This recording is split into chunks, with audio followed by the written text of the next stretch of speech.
OTD Nation, welcome back. Can't can't wait to jump right into this. We got a special guest for us today, and some guys are remembered for the numbers. Others are remembered for what they represented. Team first, steady, dependable, a pro's pro. Today we're sitting down with a man who's lived baseball at the highest level during one of the greatest eras that has ever seen. Mhm. Then built an even bigger life after the game. And today we're joined by Mr. Darrel Chaney, the Big Red Machine shortstop, 1975 World Series champion, longtime Atlanta Brave, broadcaster, businessman, and a man whose faith has guided his life on and off the field. This isn't just about the box score. This is about the man, the mentors, the family, and the relationship with Christ that kind of helped shape his journey.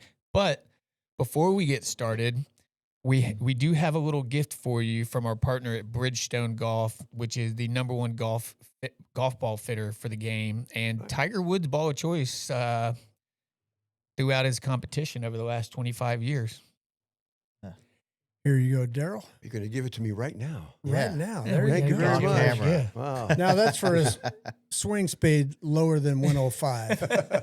So that's Well, I think my swing speed still is like 130. I don't know. It's still up there. I know every time I go to 130, my back goes out. So I know when I'm swinging hard. Thank you very much. Appreciate it. Thank you. You Yeah, bet. thanks for coming. Thanks, Bridgestone. So, Darrell, before Cincinnati and Atlanta, take us back to Hammond. Like, who were you as a kid, and who helped shape you early on in your sporting life? Well, Hammond, Indiana, just outside of Chicago, northwestern Indiana. Mom and Dad shaped me, brought us up in the Catholic Church, and my dad was a convert. Back in those days, you couldn't marry a Catholic girl unless you converted to Catholicism. And so my dad converted, and man, he was right on them. I mean, he was really a devout Catholic. So I had that upbringing, went to Catholic grade school, and I've been loving baseball since I was 5 years old. Wow. And when back in the late 50s, I'd come home from school, and I'd turn the TV on, and I'd catch the last couple innings of the Chicago Cubs baseball games. They were televised, day games, all day games back there. They didn't have lights. Right. Didn't have lights when I played there. Right. And I fell in love with Ernie Banks, the shortstop of the Cubs, and I loved the way he stood at attention when they played the national anthem. He took his hat off. He sang every word of it, knowing what it meant. And I said, man, I want to be like him. And my dad said, look, go for it. My dad was a pipe fitter. He got out of he served in World War II. He came home. He just wanted to start a family. And he married Mom, became a pipe fitter. And when my brother and my brother Larry, who's 11 months older than me, we were always like siblings when due with that age difference. We'd fight all the time, and he was a bigger guy than me. And one day my dad came busting out of the house, and he said, I'm tired of you guys arguing and fighting. You're going to go down to the park today. It's Little League sign-up day. You're going to sign up for the Little League.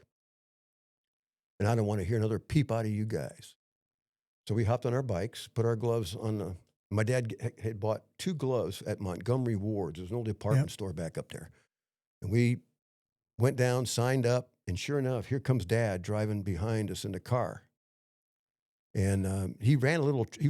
My dad came out of a foster home before he went from the foster home. He went into the war, and some guy asked him. He says, "Carlos, we need some coaches." And my dad said, "I'll coach," and he had no idea about baseball. Right. But he had no problem with playing catch, hitting us ground balls, and so. From that time all the way until I turned professional, my dad was either one of my coaches or he was one of my managers. Mm-hmm. So that's the influence that my dad had on me. Mm. And then back to Ernie, when I really fell in love with the game. I couldn't wait to get back home after school and watch the Cubs play. And when I would listen to Ernie be interviewed, he was so articulate, and he loved the game so much. He loved kids. And he knew that his role was to be a positive influence on youth. Right. I mean, everybody up there loved. He could have ran for the mayor of Chicago and had no problem winning. No it. issue. Right. And so when I was 12, I had been telling everybody, and I was pretty good in Little League. I threw a no-hitter. I was a pitcher and shortstop. And when I was 12, my dad said, "Hey, guess what?" I said, "What?" He says, guess who's going to be our speaker at our Little League banquet this year? We only had one Little League in town. It was a big one, though. And he said, Ernie Banks is coming Wow. to speak at our Little League banquet. I said, oh, Dad, I got to get his autograph. Because my dad we would go to games, take the $1.50 seat in the upper deck. I'd try to get down and get an autograph. You couldn't get near the guy. And but now he's coming to our banquet to be our speaker. So my mom and dad, sister and brother, we're all sitting, and we sat in the front row of this place called St. Michael's Ukrainian Hall, front row, and there was a stage, and that's where the dais was, where Ernie would speak from. And and there's 1,000 people in the audience, moms and dads, and kids. And Dad, I gotta make sure I get his autograph. How am I going to do it? My dad said, well, just be patient. Just be patient. So the Cubs had a game that day. Ernie hit a home run, and he drove from Wrigley Field to Hammond, 26.4 miles from one place to the other. I drove it so many times I know the distance. And he comes walking in the back of the hall, and we're in the front. And the kids just got up and just mobbed him. Right. And he was just so genuine and cordial and taking pictures and hugging kids and signing autographs. And I kept saying to him, man, I want to be like that someday. I want to be like that guy. And but I can't get his autograph. He's getting ready to start talking. So I didn't know my dad had this all set up. My dad said, hang on to the program. It was a little black and white program. Hessville Boys Baseball Banquet, Ernie Banks speaker. And Ernie's getting ready to close his talk. He talked for 30 minutes. I've got it memorized. A couple of things that he said. When you go to work, I want you to work hard. When you go to play, I want you to play hard. And when you go to pray, I want you to pray hard. Pretty good advice for Little League kids. Yeah. Pretty good advice for 78-year-old great grandpas. Yeah. Right. And he said, but before I go, I know there's a lot of kids in this audience that want to be a Major League Baseball player. A lot of them probably want to be like me, and I understand my role here. But I understand there's one young kid in the audience here that really wants to meet me, and he's just hasn't had the chance to, and I want to see if he wants to come on up here. Now, this young guy, he played for the Tigers this year. He threw a no-hitter, and I'm thinking, man, I played for the Tigers. I threw a no-hitter. dear God, is he talking about me? Please, Lord, please, make it be me. And he said, so I want to meet this young man. He said, Darrel Chaney, will you come on up here? Darrel, will you come on up here? And my dad slid that program over to me, had an ink pen ready. He says, now while you're up there, get his autograph. So my dad set this up. So I go up I'm standing next to Ernie Banks. At that time, he was a giant of a man. Yep. And he put his arm around me. And one of the other things that he said, I want you kids to learn to tell the truth. That way you'll never have to remember what you said. You know, that's hard to do. Great advice. Yeah. So he put his arm around me. He says, now, Darrel, look out there at the audience and you tell the truth now. What do you really want to be when you grow up? Easiest question he could have asked. I'm 12. He says, what do you really want to be when you grow up, Darrel? I said, Mr. Banks, all I ever want to be is a Major League Baseball player. And I pointed at him. I said, I want to be just like you. He took that program and he says to Darrel Chaney, I'll see you in the big leagues. Signed it, Ernie Banks. God, I'm getting chills just telling you. Yeah. This. Man, so am I. Took it home. I had a cross above my bed. And I took that program with a thumbtack. He said, work hard, play hard, pray hard, learn to tell the truth. And I stuck it right there. And I said, oh, man, 12 years old. I got his autograph. He said, I'll see you in the big leagues. 9 years later, I got better and better and better. 9 years later, actually 7 years later, I'm the number 2 pick of the Reds in the 66 free agent draft. And back then, I think I was the 44th player taken in the draft. And all I could think about was, man, because Ernie's still playing. Yeah. And golly, and then the 69, that was in 66. And then 69, I had spent 67 in the Army. So I only had about a year and a couple months in the minor leagues. I made the big league club. And Dave Bristol was our manager in Cincinnati, who actually traded for me so I could be with the Braves.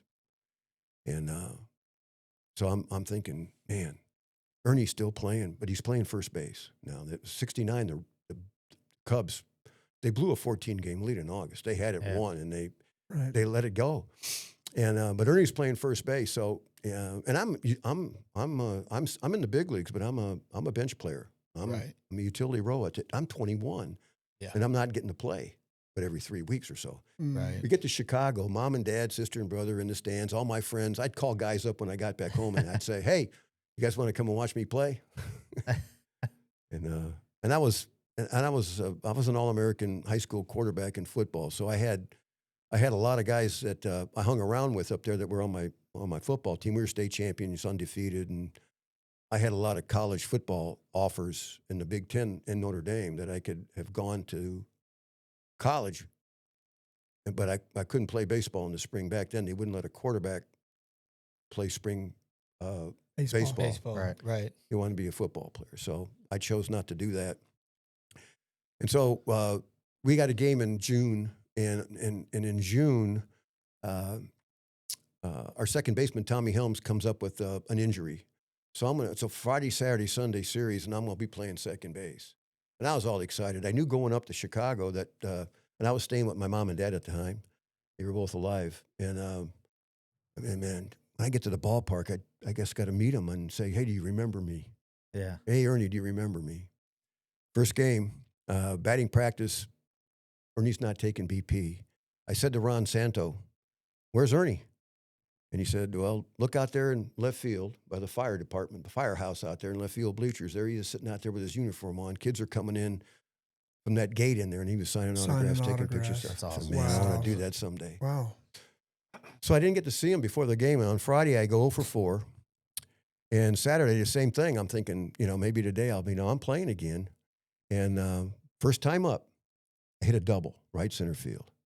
And I can tell you right now, it crossed my mind to stop at first base. Just because I don't know if I didn't know if I was going to get another chance. Right. Just say, hey, yeah. But I kept on running. And the second time up, I hit a chopper over the mound. Milt Pappas was pitching for the Cubs. I beat it out.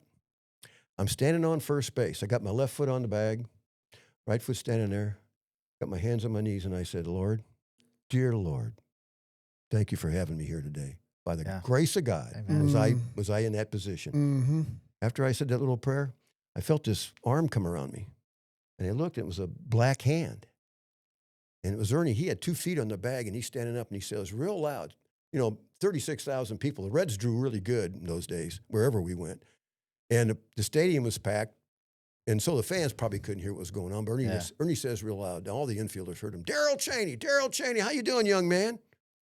He said, "It's a long way from that banquet back in Hammond, Indiana." Wow. He said to me, "How long ago was it anyway?"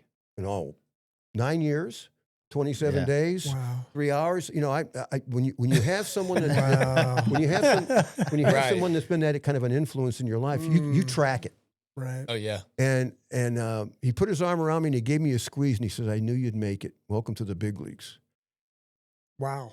He probably didn't remember me for those 9 years.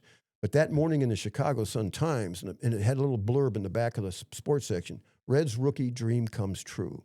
And it was about me wanting to meet Ernie Banks because of what he did when I was 12.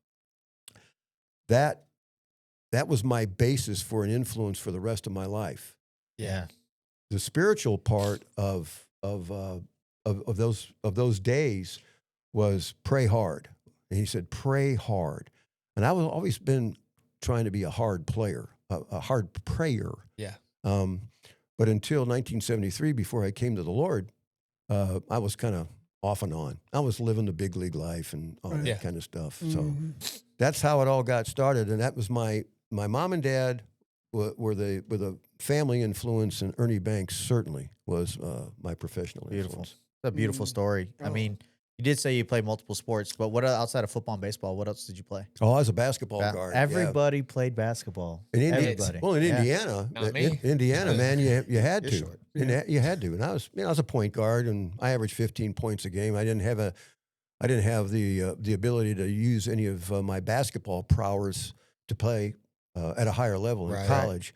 But I was really good at football, and I was really good at baseball. So, matter of fact, when when I was being recruited by all the Big Ten schools, Notre Dame, Ara Parseghian was the coach at that time, none of them that would let me play spring baseball. And I was thinking, I got to find a place to go to college, if I go to college, where I can play baseball in the spring, football in the fall.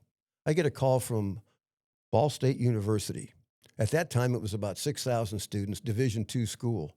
Mm-hmm. And the head football coach, Ray Louthan, was the guy that called me up, and he says, hey, I want you to come in for an official visit and bring your mom and dad.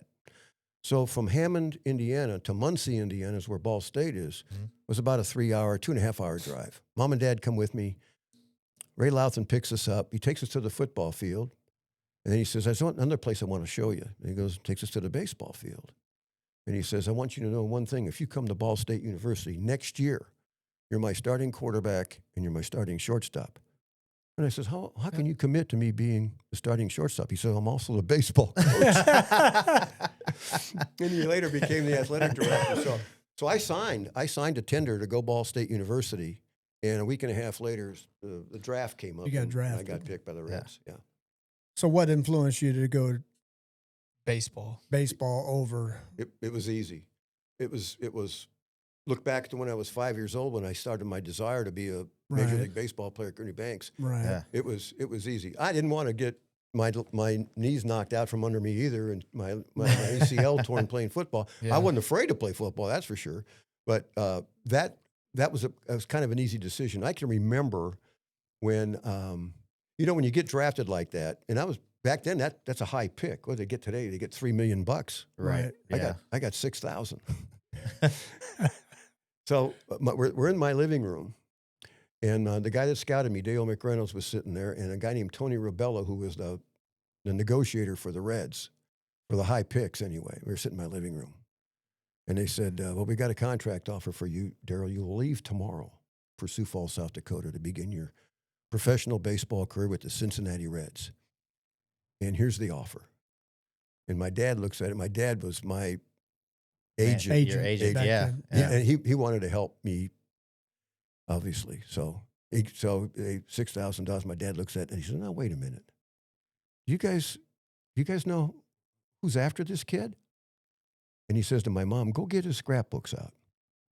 So my mom goes and she kept scrapbooks of all my high school stardom, right? Yep. And she brings them out, and my dad's sitting there, and Dale McReynolds and Tony Rubella are sitting right there, and he's paging through my scrapbooks. That's He says, "Look at beautiful. this, man. Look at this touchdown pass he threw. They're undefeated state champs. He's All-American quarterback." And they're just going through that, and those poor guys, they were sitting there just being as nice as they could. Right. So my dad gets done, and Tony Rubella says, "Boy, Mr. Chaney, what a career he's already had. You got to be Mr. and Mrs. Chaney, you got to be so proud of Darrel. And but if he doesn't sign this contract right now, he's not going to have an opportunity to play in the major leagues with the Cincinnati Reds." Wow. So my dad says, "Well, wait a minute." We had a 900 square foot home. My dad says, come on in the kitchen," which was about 3 steps away. My dad gets me in the kitchen. He says, "What do you want to do?" I said, "Well, you're my agent. You tell me." He said, "No, what do you want?" I said, "Dad, I'm the second pick. I mean, they must want me. Right. Let's play baseball." Go back in there, sign the contract next morning, 7:30. I was on an airplane to Sioux Falls, South Dakota. So the Awesome. early minor leagues is tough. It's mental pressure, being a high draft choice, or it's amazing when you sign. Everybody there was a pretty good player. Yeah, and in those days, the rookie clubs, that's where all the high picks went, and where all the guys that might have been high picks the year before that had bad years went. So we had a pretty good team in Sioux Falls, and Jim Snyder was our manager, and I can remember walking up to him when I got there, and he says, "Now you're playing every day. I don't care what you hit." And that's stuck into my mind. I don't care what you hit. I heard that a lot during my career. Just catch the ball. Catch the ball. And I was pretty slick fielder all the way through my career, I would guess. But when I got there, I struggled with the bat, but most guys do when they start out like that. I think I hit 205 or 209, stole some bases, played really good shortstop, and then you're off and running, and you're thinking, okay, after that 2 months season, what are you going to do? Well, the Reds sent me to instructional league. I come back spring training, I get invited to the big league camp, and I had a really good big league camp when I was 18 years old, and surprised the heck out of me. And I jumped to Double A ball in 1967, but I also was had signed up for the Army Reserves. Me and Johnny Bench, Bernie Carbo, Right. we all enlisted together, trying to beat to go into Vietnam kind of thing. And they told us when we signed that maybe we could not have to go do our active duty till the baseball season was over. Yeah. But I played there a week and a half, and then I got my notice to go to basic training. So I missed the whole 67 season. So I've got 2 months of rookie ball under me, and I got a week of Double A under me, and then I get out of the Army, go to spring training, have another really good spring, and go to Asheville, North Carolina. And Sparky Anderson was my manager there, and we won the pennant. I was moved to second base because we had a #1 draft pick again that year. Frank Duffy was the shortstop. They wanted to make him a second baseman, but he couldn't turn a double play. But boy, I could. And so anyway, Frank and I led the league in double plays, made the All-Star team. We won the pennant. And That was 68? that was 68. What Awesome. changed? You had 28 home runs. Yeah. It's really funny. I was struggling percentage-wise, but Sparky Anderson came with me at All-Star break, and he said, I think I only had like 4 home runs at the All-Star break. And I was a switch hitter back then. And you play in the Carolinas, as you might know, the ball travels pretty good up there in Asheville, North Carolina.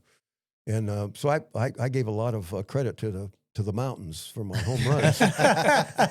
Was it the same ballpark they have now? Yeah, they tore the old one down and built the new one right on the same spot. So it was short porch and McCormick right? Field. Oh yeah, short sports with that big old fence up there. Oh yeah, that's. But I hit my home runs there. I hit as many on the road as I hit at home, and I hit as many right-handed as I hit left-handed, I think. But Sparky came to me at the All-Star break and said, "Guess I'm going to surprise and shock the baseball world." I said, "What are you going to do?" He says, "You're going to start hitting cleanup," because I had got some clutch hits, and he put me in the cleanup spot. And I know him the first night I hit a grand slam home run, and then I get to thinking, well, I can do this at the next level. I can do this in the big leagues. I Yeah. can be a power hitter, and maybe I could have been if I'd have had more opportunities to play. right. Right. So when the next year comes around, on the last day of spring training, Dave Bristol calls me in the office and he says, "I'm taking you with me, kid." He said, you can play second, short, and third. Nobody in the organization can play all three. You're going to be my utility guy. Woody Woodward was the shortstop for the Reds that year, who they just traded for from Atlanta, and Woody was my roommate. And so I started out at 21 as a utility baseball player. That kind of stuck with me until I got to the Braves my first year. Yeah. Going back to that 67 season that you missed, being in the military, I'm an Army brat. My father served for 32 years.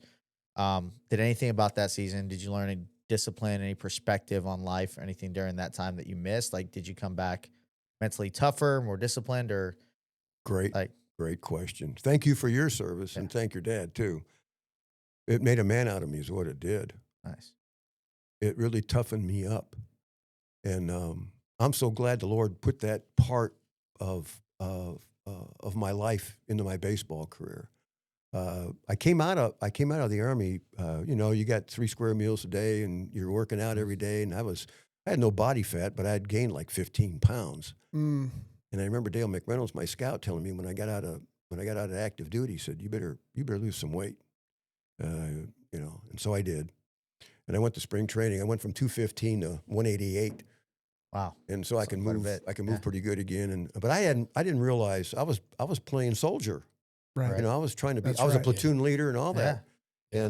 And so when I was a platoon leader, you learn to lead. When I was going through drills, you learn to be tough. Right. And even though we were inactive on our basic training, even though we were reservists, we were working out with guys that were going to Vietnam, National Guardsmen. We were all together. And some guys that were in the National Guard and Army Reserves, they got so gung-ho during basic training, they said, "Look, I'm gonna go full time." and they went and re-up for 2 years active duty, and then you end up going to Vietnam. Right. But we baseball players, we didn't want to do that because we wanted to play baseball. So, Right. and then when you get out of active duty and you've learned all those things, then you get to have a taste of them every weekend in your reserve Right. unit, and then you got Yeah. 2 weeks of summer camp you got to go to. Yeah, your So drill it kind of brought everything back to me about, hey, this is what the Army and what serving your country means to you. And you better be ready in case they decide to start calling up some Army Reserve units, which they do today all the time. Mhm. Right. Yep. So I was trained as a cannoneer on a 105 howitzer. And I did my AIT, I learned how to do that in Fort Sill, Oklahoma, and I could shoot that thing. Now the 105 howitzer, all you guys are so much younger. 105 howitzer was a two-wheeled cannon that you could also tow Yeah. on the back of a Jeep even. Right. But right. your crew could move that thing by hand, and you could turn around and shoot it. And I was a cannoneer on that thing. I'll remember one drill we had this truck. I don't know how far it was away. I had to look through the scope to see it. And the guy says, we're going to shoot 2 shells at this truck, and we're going to hit them both shells are going to come down at the same time. And we cranked that baby up. We shot the first shell up in the air and then cranked it down. I got the second one going off, and boom, we hit that. Both shells hit that truck at the same time. I said, man, I know what. I can shoot this thing. Nobody wants to mess with Norton, man, I tell you. So it was, and I met so many good people in the Army Reserves, and so many civilians that were working as civilians for the Army. Yep. That have been were a blessing and an impact on my life. So Right. good days. That's a special kind of brotherhood, Yeah, right? no doubt. Yeah, absolutely. So now, kind of getting to the big part here. So now you step into the greatest clubhouse probably ever, right? The Big Red Machine. Yeah.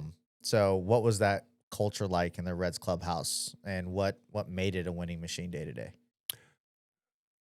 You can't win a world championship unless all 25 players get along when they walk in the door of the clubhouse. Now, there's all kinds of opportunities off the field that would cause problems, Mm-hmm. and they did. I can remember Pete Rose and Johnny Bench opened up a couple of car dealerships, and they got into it off the field. But when they walked into that clubhouse, it was, how are we going to work together today to win the game? So we had that mindset and camaraderie. And when a Johnny Bench or a Pete Rose or a Joe Morgan would do something, the rest of the team would look at them and say, okay, they're basically our leaders. They're going to be in the Hall of Fame. Let's. I remember Sparky Anderson saying, he put his arm around me one day. He says, Mr. Chaney, he says, look over there at Pete Rose. You see how short those sideburns are? Your sideburns are getting a little too long. You know, we couldn't have facial hair. We couldn't have our sideburns on and stuff. So we had this camaraderie. And when you walked into the clubhouse, it was a friendship. And, okay, boys, how are we going to win the game today? And if you weren't playing, if you were a Darrel Chaney in those early years, you had to understand what your role was on that team. Yeah. Mm-hmm. Because I wasn't going to get to play. I mean, Sparky Anderson called me in his office one day. And this is after 1, 2, 3. This is 1972. And I got a couple years in the big leagues, and he says to me, sit down here. I need you to understand a couple of things. He says, I've been noticing your attitude lately. Now, in 1973, I'm just 25 years old. Mm. And he says, I was kind of like the prankster of the team. I wasn't putting people's feet on fire like Hubby did here. But but I learned to do that from Hub. I did. So he calls me in his office and he says, we got to get you straightened out here. He says, I need you to understand how important you are to this team and where your role is. This is the best advice I ever got. Because Sparky Anderson, of the three best, I played for 3 good managers: Bobby Anderson, Sparky Anderson, Pete, Bobby Cox, and Dave Bristol. And Sparky was, quite honestly, the least favorite of mine. It was easy for him to manage one of the greatest teams in the history of baseball. Shoot, I could make out those lineup cards. Mm. But he calls me in and he says, here's the deal. He said, you can play anywhere on this field. And I said, yeah, I know I can. I can play the outfield. I do it in spring training games all the time. And I caught in the bullpen all the time. I even caught a suspended game for the Braves in New York. 1 inning, but I caught in the big leagues. Did you ever catch in the big leagues, Hubby? No, I did not. I got you there. So, so Sparky says, look, okay, so here's this team in 1972. We're going in this Big Red. We've been called the Big Red Machine since 69. Matter of fact, that's when I got to the big leagues. And I always tell everybody that's when they first started calling us the Big Red Machine. When you when I arrived. got there. When you And I got a arrived. black and white picture of the 69 Reds, of this one of the starting lineups a couple weeks into the season when I was starting. It was 8 of us kneeling with our bats, me and Pete Rose and Lee May, Man, Tony what a- Perez, and we're all autographed this picture. And so anyway, Sparky says, now in right field, he said, I could put you out there a little bit, but we got Ken Griffey Sr. out there. He was a rookie that year. Yep. He said,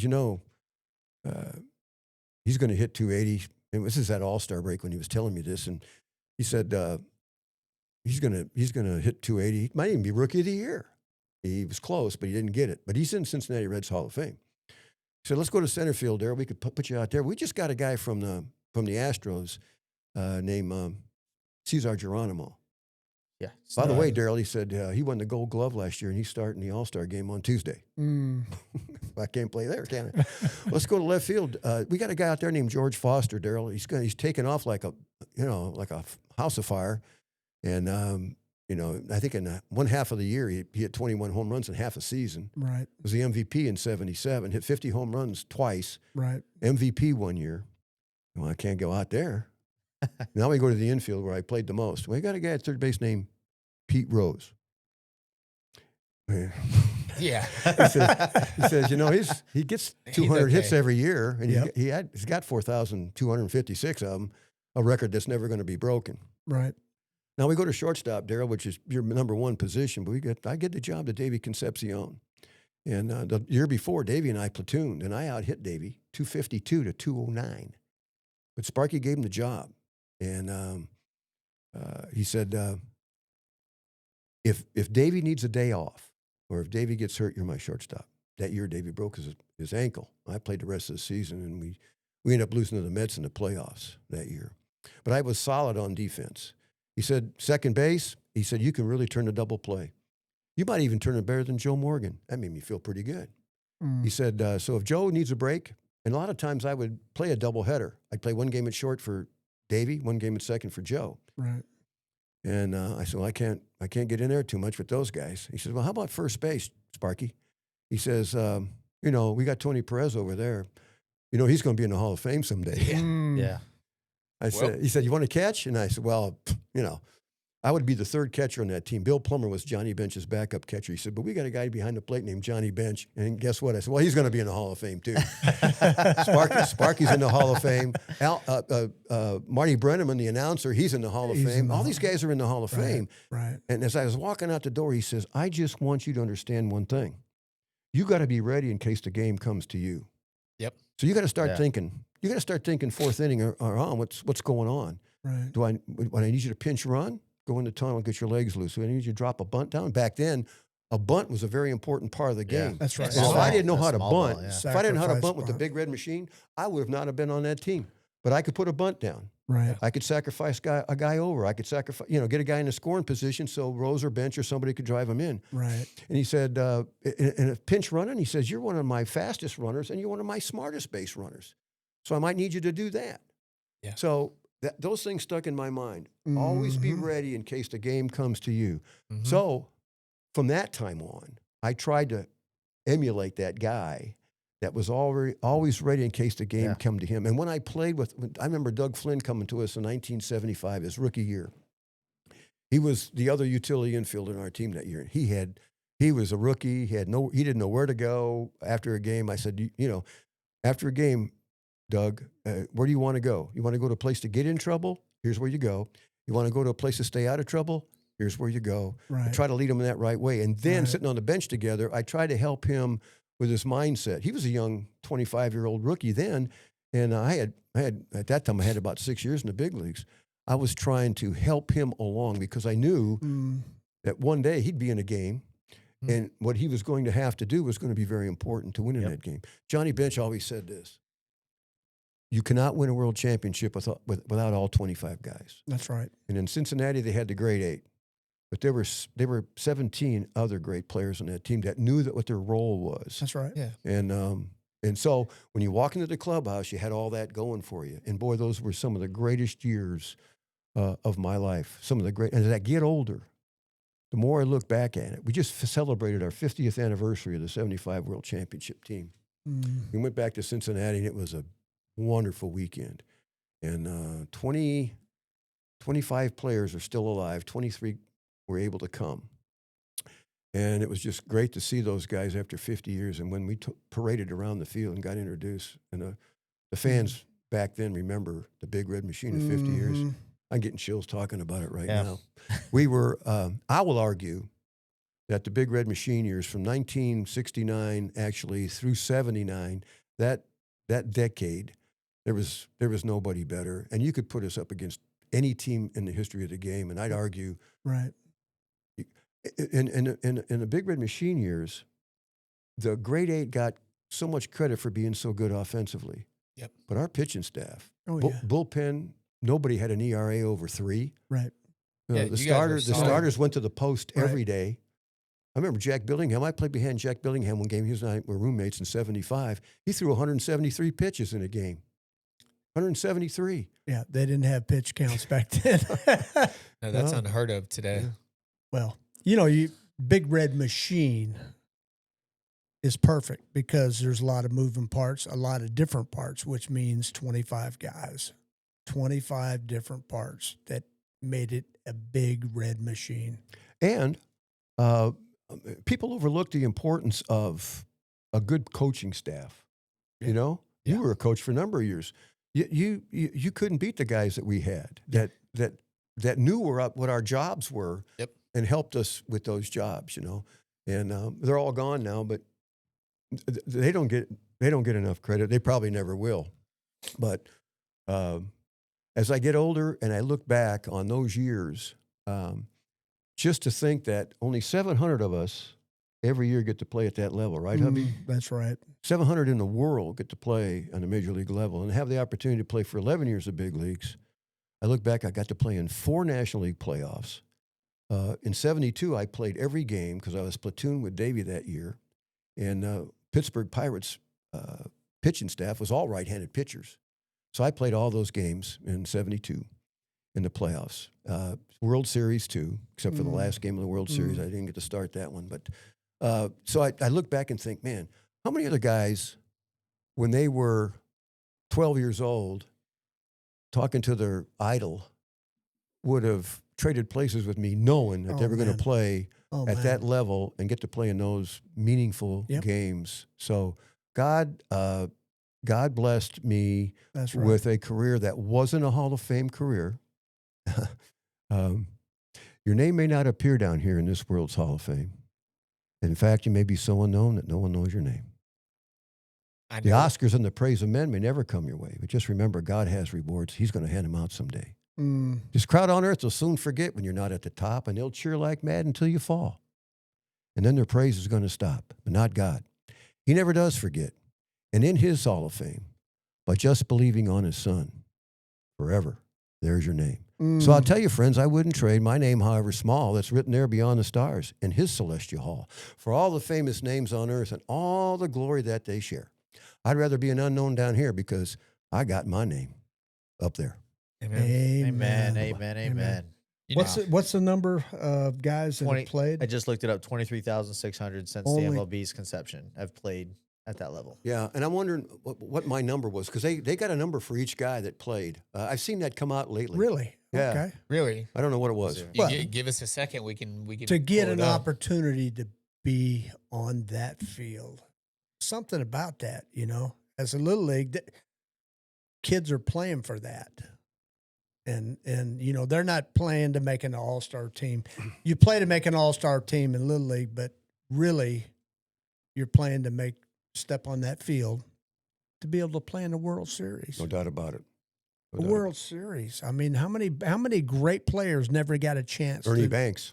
There Ernie you Banks go. never played in the World Series. There you go. I told him one time when he was still Really? alive, I said, hey, Ernie, he and I stayed friends all the way through until he passed away.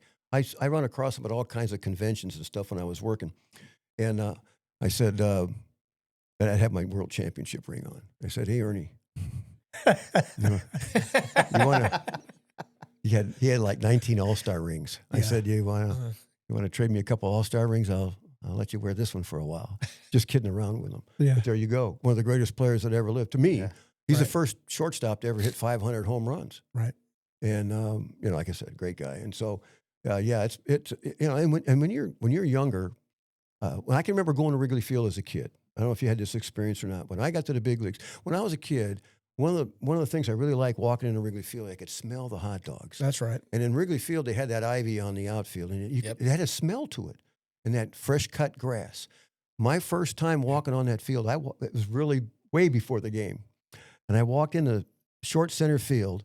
I laid down on the grass on my back, and I looked up, and all I could see peripherally was the sky and some of the stands around me. And I said, well, thank you, Lord, for getting me here. Take it Only in. by the grace of God. Yeah. Back when it was day games only. Day games only. Yeah. Yeah. And relievers coming in, and it's getting a little late in the day, and you couldn't hardly see. And Oh, I had to I could- face Lee Smith in those circumstances. no. Ooh.